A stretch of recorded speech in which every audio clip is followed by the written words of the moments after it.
B, what's good? Can you hear me?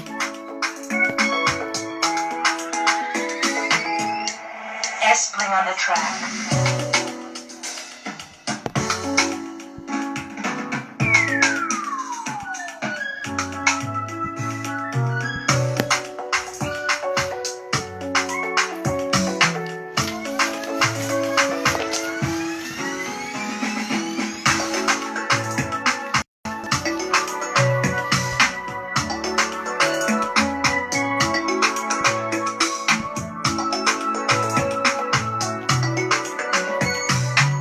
What of you guys?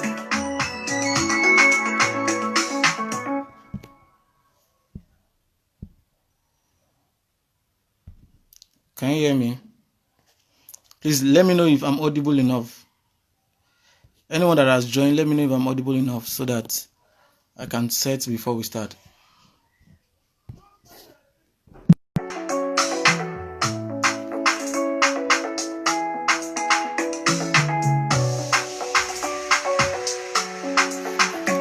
Mr. Schofield. S playing on the track. Damn Larry, what's up? Mr. Juwon, how you doing now? Okay, you can hear me. That's good. So we have Mr. Kola. Thank you, B. Thanks so much. What of you guys? Okay, so good. Mr. Kola is going to join us in another, what's the time? Another 3 minutes. So then we just start. Thank you everyone for coming. Hope you like the instrumental.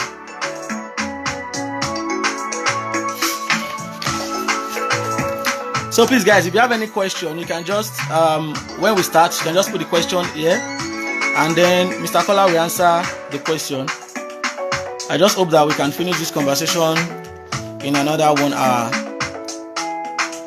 Flappy J, digital aficionado.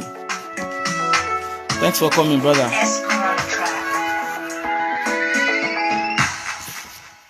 I mean, I have a lot of questions to ask Mr. Kola. I have a lot of questions for him.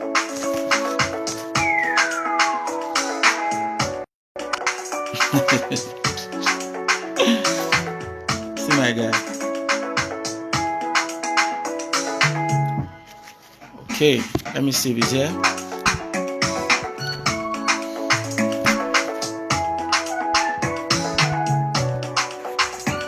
Okay.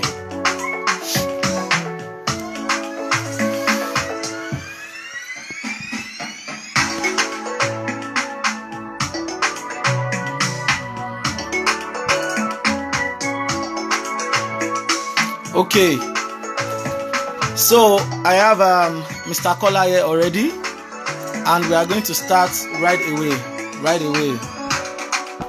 I'm starting right away with Mr. Kola. So I'll just add him on, and then we start.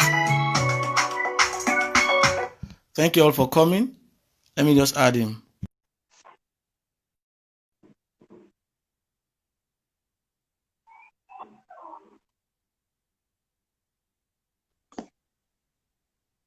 Hello, sir. Hello, Kwayemi. How are you today? I'm very good, sir. I'm very fine. Nice to be with you. Thank you for coming. Thank you for doing it to me. Thank you so much, sir. All right. I hope it's very clean and clear on your side. Yes. I can see you very clear. Very clear. Oh, okay. All right. Okay. So, straight to you guys. This is Mr. Kola Olugbodi, CEO of Background Check International, and he's going to be sharing his life experiences with us. His experience in business, his experience managing people. I mean, this is Africa, right? And it's not easy. So we need to learn from people who have gone ahead of us and take lessons from their life so that we can apply into our own life, and we can shorten our journey that way. Welcome once again, sir, and thank you for coming. You're welcome. Is your wife Oluwatoyin? Yes, that's my wife. Mommy, thank you for releasing that. Thank you so much. We appreciate it very much. Okay, sir. So my first question for you today is, who is Kola? I know a lot about you on the internet, your company and everything, but who is Kola Olugbodi? What aspect of your life can't you find on the internet and it is key to your growth? All right. So who is Kola Olugbodi? Kola Olugbodi was born some 55 years ago, and is Kola Olugbodi is somebody that has had challenges in his life right from the first day he came into this world, even almost until the present time. I think I'll talk more about that later. Kola Olugbodi is I would say Kola Olugbodi is a fighter. Kola Olugbodi is somebody that believes in can-do spirit so much. It's somebody that doesn't believe there's anything called impossible. He believes that until you have tried something out, that is when you can actually claim that it can be done or it cannot be done. That's the what is behind that man called Kola Olugbodi. Of course, presently he is the CEO of Background Check International, and that happens to be the first background check company in Nigeria, and I think in West, East, and North Africa. And he actually pioneered the industry in Nigeria, and that's what he has done for that's 2004. So he's done that for like 16 years now. So who is Kola Olugbodi? What else do you want to know about me?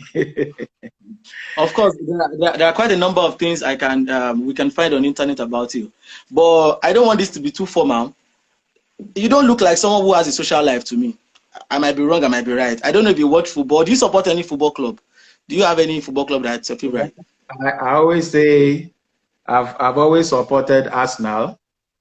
So I say Gunners for now, not for life.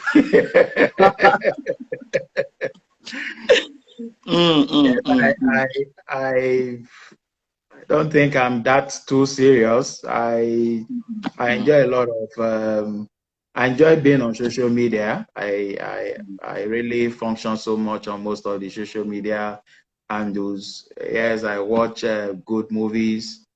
I read good books, and so I'm not all that always serious. Okay. Some people sent in questions they would like me to ask you, and Right. those are the questions I'm going to be asking directly, and some of my questions I have for you. So someone said that how was life like for you in your 20s going to 30? Did you see yourself where you are today when you were 20, 25, 28? Did you see Kola Olugbodi where he is today?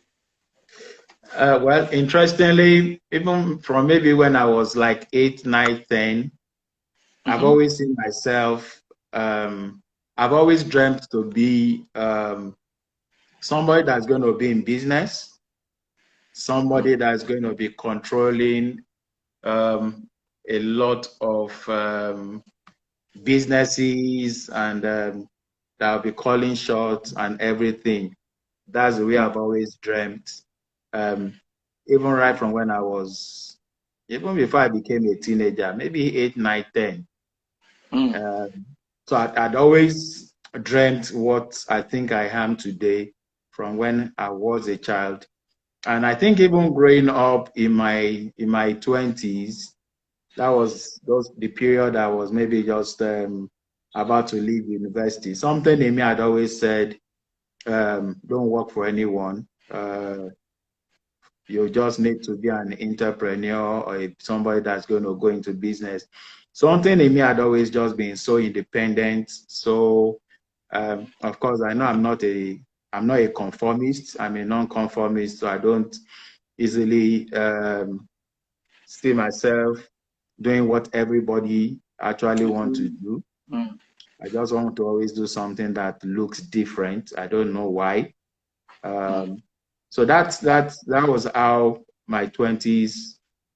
I spent my 20s discovering my strength, so to say, discovering the things that I think I easily excel in when I dabble into them, and those things that I know that I should not even move close to. So, so finding myself here, I won't say that it's totally by accident. I'd always seen something like this, not in this dimension, but I'd always seen myself more like a CEO, even though I didn't understand what it's all about then. So there you have it, guys. Kola Olugbodi spent his 20s discovering his strengths and mastering his strength. So, sir, we know you today as the CEO of BCI, and that's because BCI is a successful venture already. I want to believe this is not your first time trying business. Of course, this can be the first, definitely. Yeah. So I would like to ask you that. What are some of the ventures you've gone into and failed at, pretty much, and how did you handle failure? All right. Maybe I should tell you how I actually entered into the first venture. You know, when I finished, I served with National Population Commission. And from that time, I've told myself, I don't want to be a civil servant. I don't want to be a servant to anybody. That I was a civil servant as a copper. And interestingly, I was also retained by National Population Commission, but I told myself, I'm not going to stay long here. So I think after like 2-3 years, I moved to work in the bank. It was while I was in the bank that I had a Yoruba proverb. I've always had that proverb before then, but it was only that time that the proverb made meaning to me. It's a Yoruba proverb. Iṣẹ́ dé ọmọ aláṣẹ jẹ, owó rí ọmọ aláṣẹ là. You know, it was one of my friends that just said that proverbs in passing. And I asked him, I said, so what's the meaning of this thing? And he said, Iṣẹ́ dé ọmọ aláṣẹ jẹ means that, oh, work has come, now you can eat. Owó rí ọmọ aláṣẹ là. Business had come, now wealth has come. So in other words, if you just want to work and eat, just get a job. But if you really want to be wealthy and make it in life, then you must own a business. That's the Proverbs. So that was the proverb when the understanding came to me. And then, of course, all my always saying, I can't be a civil servant. I don't want to work for anybody. Of course, that strengthened me to, after a lot of other things that happened in the bank, I resigned. But when I resigned, of course, I'd resigned before asking myself, so what do I want to do? I didn't know the next business to do, that I know I was going to be an entrepreneur. So I started, I combined with my wife. She had a catering outfit then. So I was marketing the catering outfit. She was the one doing all the bakings and the cookings, you know. Then I know that's going to be for a short while. Then I said, okay, let me try some supplies. What is it? Stationaries. And I discovered that supplies don't come as easy as I think it was going to come. I just think I need to knock office doors, and then they will say I have to supply, and then they will give me the contract. But it never happened. Then I ended up having a barbing salon. I called it head office. You know, what I was saying was that I was trying a lot of things, and I knew I was not satisfied. You understand? Eventually, I saw a particular type of business some people were doing. I dabbled into it. I got my fingers burnt, you know, and then after I tried to do pure water business, I failed. I tried to be an agent for DSTV. I didn't have the money for it, so I came up with an idea of anytime I get anyone that needs decoder, I had an arrangement with DSTV then. They sell to me at agent's price. Of course, because I didn't have the money to stock, One of those days I got a customer, and then, you know, running around Lagos, at times even on Okada. One of those days, a car cleared me while I was on top of an Okada, and I knew that, okay, this is the end of this business. You know, so I tried a lot of things. And, you know, eventually one of my friends, I got into the business of selling mobile phones when it first came out. That was in the early 80s. I mean, 2001, you know. And then, of course, I was marketing the phone in the office of one of my friends. And he told me that, oh, they want to have an event, and they are looking for someone that can make award plaques. And I said, award plaques? Oh, I can do that also. You know, and then of course I got they awarded it to me, got somebody that can really do the plaques. I supplied, made my money, paid him his money. You know, I kept on doing that. You know why I'm saying all this is that for anyone that really want to venture, you want to be an entrepreneur.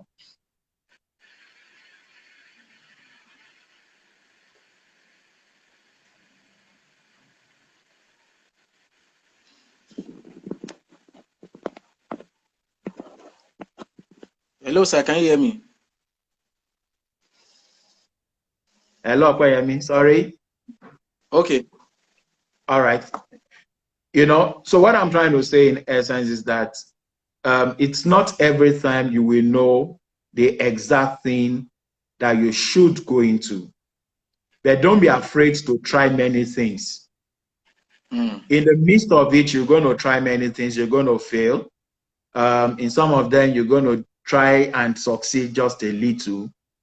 But in the midst of it, if you don't give up, you're going to strike the real gold that you're looking for. You know, in the midst of the whole thing, at a point, I felt I should start like an human resources outfit that gives out support staff, drivers, house helps, office assistant, and everything. In the midst of that, when I dabbled into that, anytime I source for a personnel for any of my clients, you know, I always have a silent fear. And the silent fear is that, can I really vouch for this person that I've given to my clients? And once in a while, some of the clients will also ask and say, Mr. Olugbodi, can you vouch for this person that you have given to us? Of course, as a businessman, I will always say, yes, I can vouch. But silently, I always have that fear. What if this person gets to that place and messes up, or maybe steal, or even goes away with the client's vehicle, if he's a driver? You know, it's in the midst of it that what we are doing presently came out. So background check came in along the line that we started verifying some of the people we source we source personnel for. We verify some of the claims made by the personnel. If some of them that has certificate, verify the certificate, the sure of where they say they live, and all those things. So most of the time, where you are going through may not look like the direct. It's not always direct all the time. Background check came out of the recruitment thing. And then suddenly we discovered that this is something that is totally new here in Nigeria. So with time, we just settled for the background check. Since everybody was into recruitment, and we told ourselves, let's leave recruitment for others while we just concentrate on the background check, and we can assist recruitment agencies and organizations to verify the people they recruit for others. So that's how we got here. Through many falling and rising, we found ourselves doing this. One of the things you've said, you can see how attentive I am, because one of the things you said that actually struck me is that if you try many things, when you're not afraid to try out many things, eventually you are going to strike the real good. And that is quite profound. That is very, very profound. Now, somebody said I should ask you that your academic background and what you do currently, is there any correlation between the two? Yes, there's some level of correlation. I actually studied demography and social statistics in Obafemi Awolowo University. Of The course, creative. great, great. Demography and social statistics is all about how do you gather data, how do you collate, how do you analyze, and everything. And what we do in background check is all about gathering data. If you want to employ someone and you want to be sure of his true identity, and you give us the person's resume, what we do is go around maybe the institution where the person actually attended, or places where he had worked in the past. So what I studied in university, it's what I adapted to what we are doing presently. You understand? So even though it was not looking like, at first, it never crossed my mind that I was applying what I studied in the university, because the idea came as a standalone. But now it's not that I just know that, oh, there was that correlation in what I studied in the university and the activities I did when I was with national population, and then what I'm doing now. Okay, sir. So I know that I'll get to the part where we'll talk about your book. For those that don't know, Mr. Kola is an author also. He wrote the book True It All, and the book actually encompasses every of his experiences, what he has been through, the rise and fall of Kola Olugbodi. That's what's in that book. But I would like to ask again that, at what point will you say, oh, Kola, this is the turning point for you? This is the point where everything changed, in business especially? Well, if you ask me that, then you would want me to bring in the God factor in my life. The truth of the matter is that I told you a lot of the things that I tried. I'll try this and I'll fall. I'll try that and I will fall.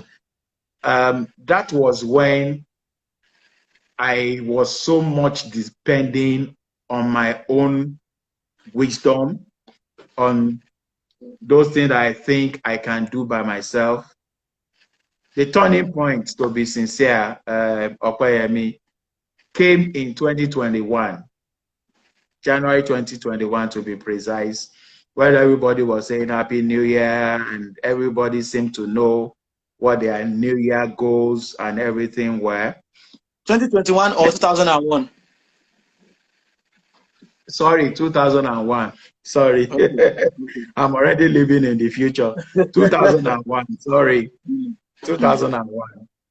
When everybody was saying Happy New Year, everybody was setting goals and everything. As at that point, I was neck deep in debt.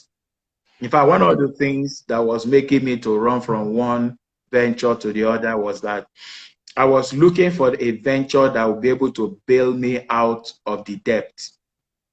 One of the businesses I ventured into got a lot of monies from people, and before I knew it, the business went under, and I was neck deep in debt. So it was the debt I was trying to offset that was making me go from the pure water to many other things, But I discovered that the more I was struggling to do one thing or the other, the more nothing was working out. So in the year 2001, that January, I decided to pray. And I told God, and I said, God, I'm not running helter-skelter again. Please bail me out. And that January 1, God just led me to the Bible, Isaiah chapter 41, from verse 10. And he said, fear not, I will help you. Don't be dismayed, I will strengthen you. I will uphold you with my right hand of righteousness. And the scripture went on to verse 15. And verse 15 said, I will make you into a new sharp threshing instrument with teeth. You will thresh mountains, you will thresh the hills, and you will beat them small. You know, when I got to that verse 15, that was when I stopped and I said, God, what are you trying to tell me? And I perceived the Spirit of God telling me, saying that I'm going to do something entirely new through you. I'm going to start a venture entirely new through you in Nigeria. Nobody is doing it at the moment. And he went on to say that the mountains are the hills, are the caliber and the category of the clients you are going to be servicing.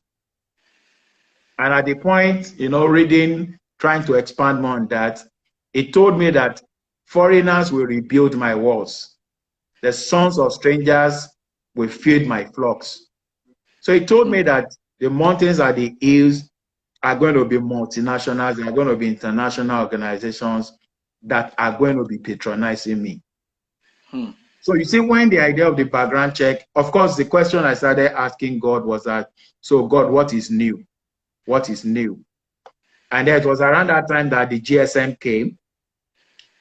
That was 2001.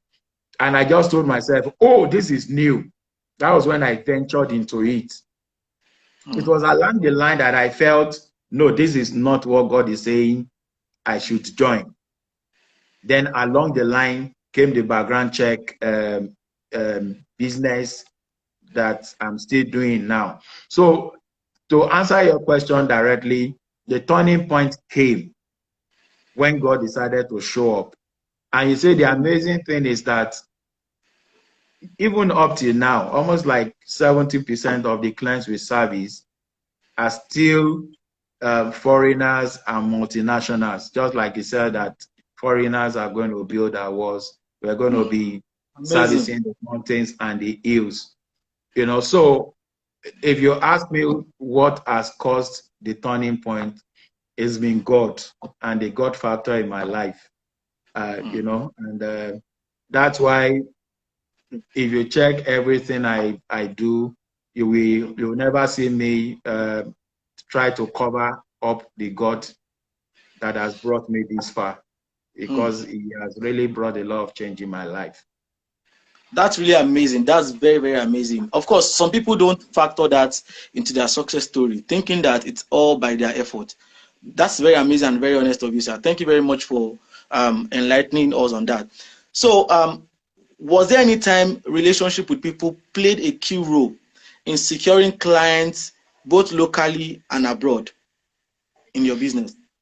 You know, one thing that we have enjoyed so much in BCI has been referrals. It has been primarily by referrals. The first client we got introduced us to the next one, and then the next one introduced us to the next one.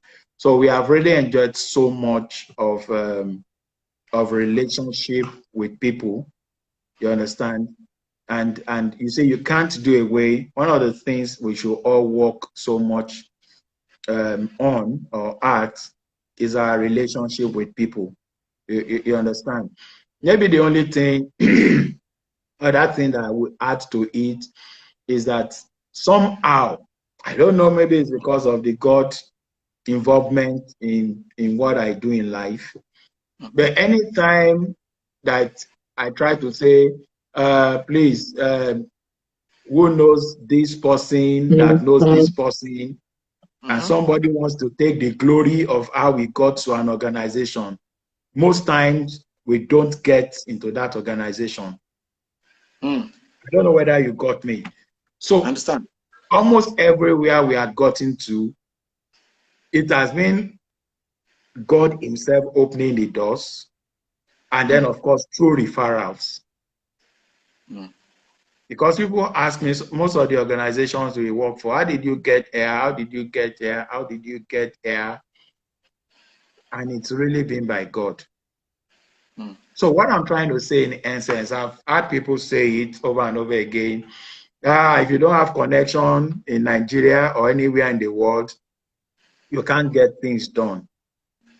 I think the main connection that I think is so key is your connection with your maker.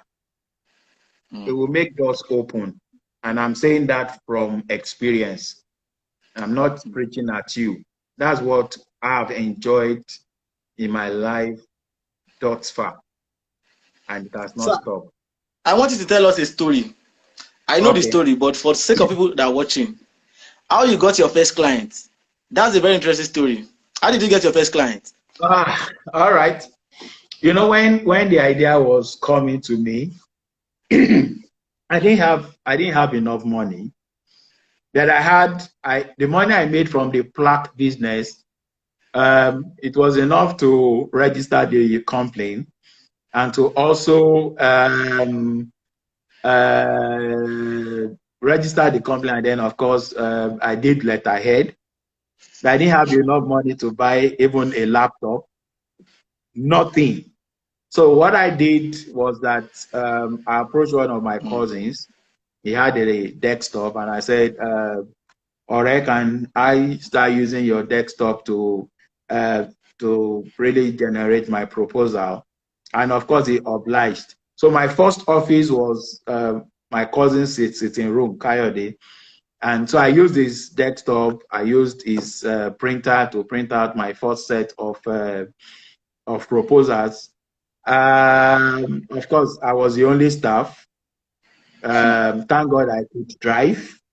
So after I've done the proposals, then I'm going to be the driver or the dispatch rider that went around Victoria Island and everywhere to drop the proposals, you know.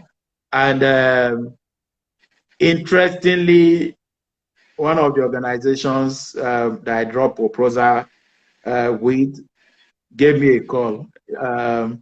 I need to tell you, uh, those times I was the secretary, I was the Mm. receptionist, I was the driver, I was the business development manager, I was the CEO. Uh, you know, I had a multi-link phone then, those mobile, the Yep. landline that are also mobile. So my car was my other office.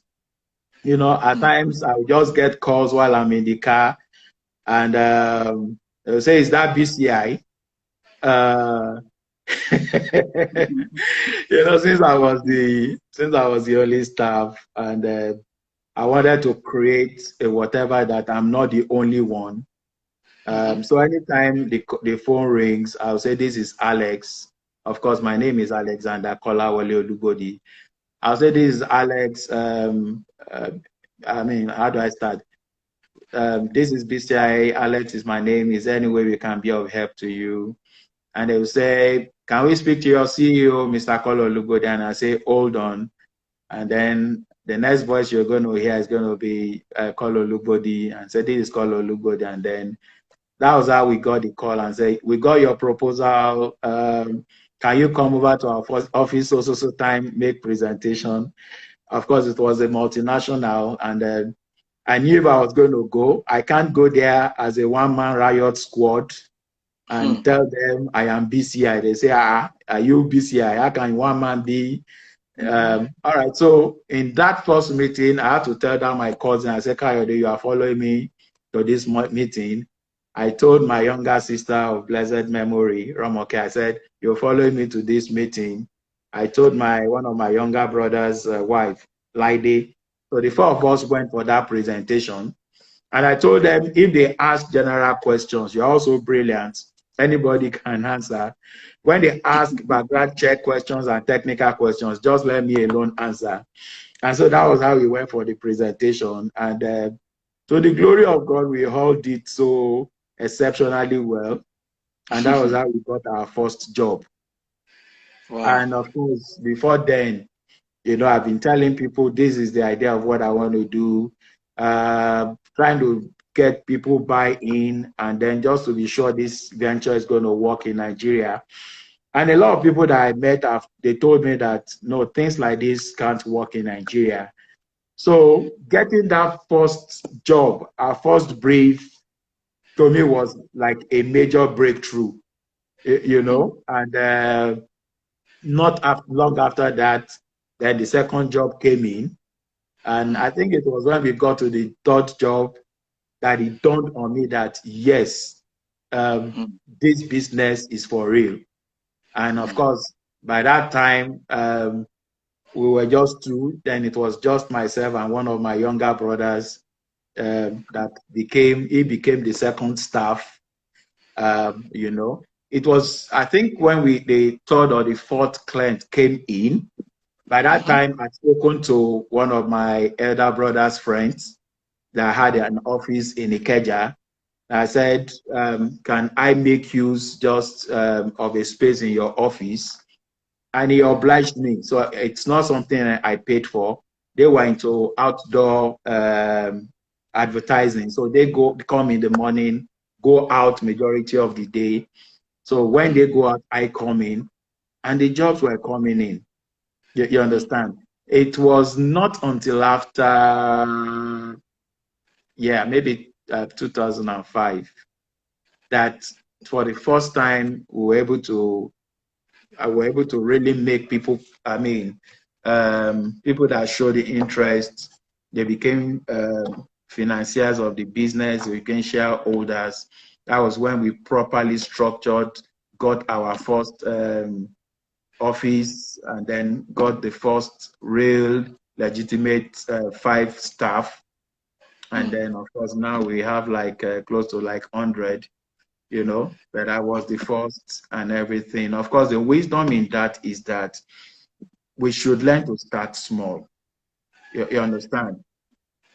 Despising all the days of little beginning. I hear people trying to start and they want to start big. If it's something you have not tried before, don't think of starting big. Start small and let it grow organically. If you start big, what guarantee do you have that that business is going to thrive? Do you know whether you're going to really make it in it? So that's the wisdom of starting small. Even if you have the money to start big, please start from a very lean, experimental level and then build it up.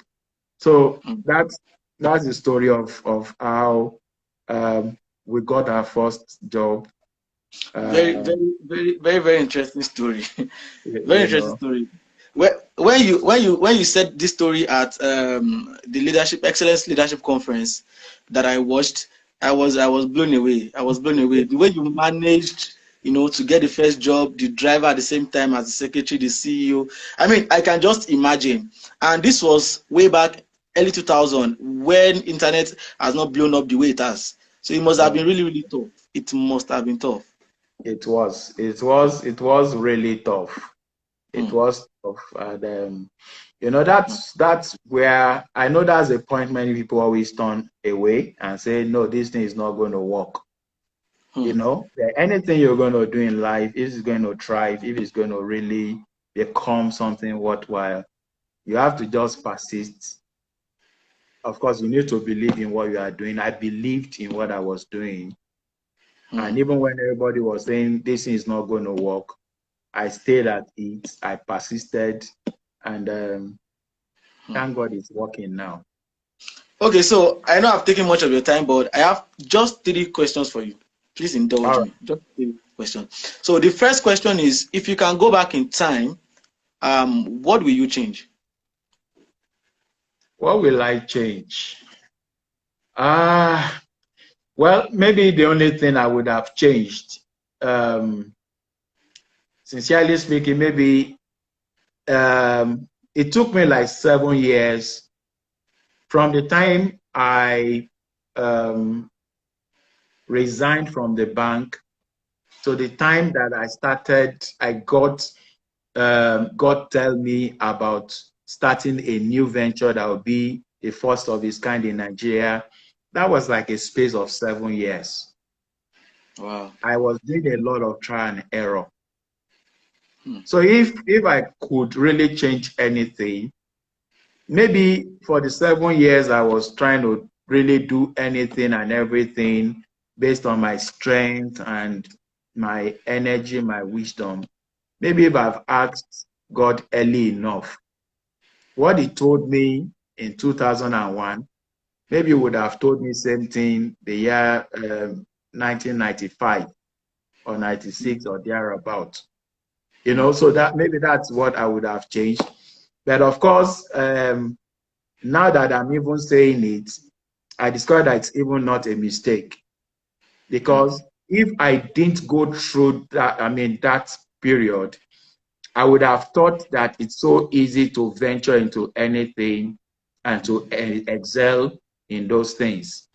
You understand? So that's why I believe that all things work together for good. Even going through all those hard time, hardship, time of hunger, time of everything, it's all about learning the curves. And the truth is, I will never make such mistake again. Yeah, maybe another thing that I would have changed was that some of the things I dabbled into were things that I just wanted money. I wanted something that could take care of immediate need. So I saw people doing this type of a business and I jumped into it. I only knew that the beginning. I didn't know what was going to happen in the middle. I didn't know what was going to happen at the end. And that's the reason why I failed in some of those ventures. I will never try that again. Anything I'm going to do, I'm going to count the cost. I'm going to be sure I've learned the rope of the venture. I know what to start. I know the challenges I'm going to face. I know where those things are going to be rough. So I know whether I want to move on or I just want to stay away. You understand? So Yes, I won't be a fool again. Just jumping at what you don't understand. Only a fool will jump at what he doesn't understand and he will think that it's going to work. There are principles. This world and many things are guided by principles. You follow the principle, it's going to work for you. You break the principle, it's going to hurt you. So, I mean, that's why people now feel I'm so slow in taking some decisions. If I've not gotten my fingers burnt in the past, any idea that comes, I would have rushed into it now. But now, no, I no more do such things. Funny enough, I was speaking with a friend this afternoon, and you see, this slow to action that many leaders exhibit, I really think that it is something young people need to observe carefully and learn from. Many people think that when you are slow to act, it is an indication of fear, but they don't understand that that is wisdom and experience at work. Well, I think some of this comes with two things. Number one, maybe with age, and then number two, with experience. True. You understand?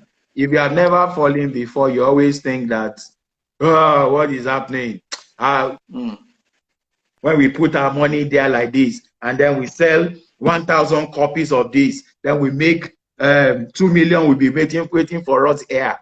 Like Yorubas will say, it's very easy to use your mouth to cook and not do roll for. You understand? It doesn't work like that in business. It doesn't work. So that's if some of us have not gotten our fingers burnt, we would not have learned that no, it's not the way. It's not about jumping at. You know, one of my younger brothers was going to start his business because of what I'd gone through. He had money to start big. I said, no, don't start big. In fact, you don't need a office. He said, no, I need the office. I need a, then he started big because he had the money to start big. And of course, nothing happened in that office because the people that he was going to get as clients would rather say, come over to our place than come over to his place. You understand? So at the end of the day, the fund they are spent should not have been spent along that line. I could only advise him that way because of my experience. The experience, But yes. now it has become, he has experienced it, seeing money go down the drain, trying to renovate, trying to put aesthetics and whatever to an office where nobody was going to come to. Wisdom. So why should I waste such funds? So the Okay, money sir. that So because sorry, of you were time, going to say something. I think we are just 15 minutes to the end of the time allowed by Instagram. So 2 questions in one.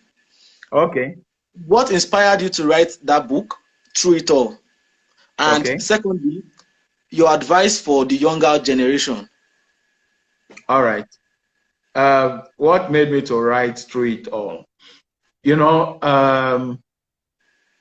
Through It All is a book about all the woes that I've fallen into in life, and then some of the wins. Of course, some of my first woe, my first biggest woe was when I had polio around age 2. That affected, of course, my growing up years, affected how other children related with me, how I related with other children, affected the school I had to go to, affected a lot of things. And then, of course, growing up, many other things happened, choosing a career, and then choosing a life partner, knowing the next thing to do. So all the things I've been through in life, and incidentally, some other people are also going through those things I've been through in life. In some of them, I excelled. Like in disability, by His grace, I've lived with paralysis on my left leg for 53 years. Wow. And by His grace, I am who I am today. I taught myself how to drive against all odds. I am married, even though I know it's always difficult for people with disability to get married. After I got married, I had problem with fertility, and medicine says I was not going to have a child in life. Wow. But against all odds, after 14 years, we had our 2 children. 14. Wow. You understand? Finding myself where I feel I'm not supposed to walk. And then I had the feeling that it's time for me to leave the bank. But I was asking myself, I don't want to leave known for unknown until a fraud happened and it all came on my head in the bank. And God delivered me. Then I learned that at times you may need to leave known for unknown, so that some unknown incidents will not send you where you don't want to go in life. Now, so I just feel that, and then of course, you know, that there is a scripture that comes to me, 2 Corinthians chapter 1, verses 3 and 4. It says, "Thanks be to God, the Father of comfort. He comforts us in our troubles, so that we also can comfort others going through those same troubles with the comfort we received when we were going through them." So I wrote Through It All to comfort people going through the things I've been through in life. Whether you are going through, you have disability, I need to comfort and encourage you and let you know disability is not the end of this life. Exactly. You can make it. Whether you are blind or you have hearing impairment or physical whatever, regardless of that disability, you are in this world for a purpose. And if you don't limit yourself, you can be great in life. I want to tell people that they have told that you can never have children, to know that there's something called faith. To let them know that without faith, you cannot please, without faith, you can't please God. with faith, you will please God and you will get anything from God. Because it was faith that gave us 2 children in 14 years when medicine says actually had 0 sperm count. You understand? So it's not even low. It was 0. And they said, sorry, it's helpless. It can't even be built again. You understand? So if I got it, is it because I'm a genius or something? No. If I'm somebody's person, maybe I won't have this ability. So if after what medicine says I still have children, it can happen to just any other person also, if you believe the way I believed. So that's why I wrote through it all, to encourage people, to tell people this is not the end of your life. This is very, very Of course, powerful. 7 years of my life and that of my wife, nothing was happening. Business failed. We didn't have children. We have to move from a big house to a friend's boys' quarters, finding it difficult to eat. No money, no job. I was in debt. Everything was happening to us at the same time. And then for God to now come and take us out of that ditch, that miry clay, and now stamp us upon the rock. And this same me, God now using me to start an entirely new industry across Africa. So I feel I owe my generation and the generation to come. I owe them this encouragement, telling them, sincerely speaking, nobody should be written off in life. You understand? I think you've answered the 2 questions at the same time already. So thank you very much for your time, sir. Thank you so much for your time. My very good friend here says very inspiring. Faith, patience, doggedness. I mean, I can't exhaust you. This is experience from over 20 years combined. There's no way I can exhaust you in 1 hour. I'm very sure if I have more questions, you will do justice to those questions. I thought I've heard it all from your videos, from the conferences you've gone to, but trust me, listening to you firsthand, I mean, it feels different. It feels entirely different. And I bless God that you responded to my message. I bless God. We want part 2. Somebody says we want part 2. You will pay. Anytime you want me to come over, you'll be here for me. Thank you so much, sir. So I'm actually planning to take this platform into a physical conference, maybe once a year, where youth can gather, and I will invite people like you to come and speak to us in large number. Hopefully, God will give me the grace and the resources to finance it. So I think that will be the part 2 my friend is asking for. So thank you very much, sir, and my regards to your family, your children. Mommy has been with us all along. Thank you so much, ma. Thank you for giving us daddy today. Thank you so much, and I pray that everything you are doing, sir, will continue to blossom by God's grace. Thank you so much for your time. Thank you very much for the opportunity, Opayemi. I don't take this for granted. Anytime I have opportunity to share my story, I think I owe people that story. It's not for me again, it's for others. So thank you so much, sir. And guys, thank you for joining in. This means a lot. This means a lot to me. Thank you all for coming. May God bless you and have a good evening. Thank you, sir. You're welcome. Thank you, Ope. God bless you. Right. Yes, sir. All right, bye.